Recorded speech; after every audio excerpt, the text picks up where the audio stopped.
ఏం సందేహం లేదు ఆ కందేటి సిగ్గే ఏ తొందరలు ఇచ్చింది. ఏం సందేహం లేదు ఆ గంధాల గొంతి ఆనందాలు పెంచింది.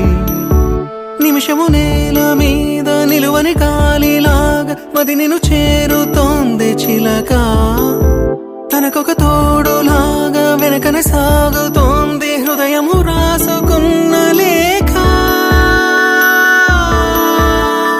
ఏం సందేహం లేదు ఆ అందాల నవ్వే ఈ సందళ్ళు తెచ్చింది. ఏం సందేహం లేదు ఆ కందేటి సిగ్గే ఈ తొందరలు ఇచ్చింది.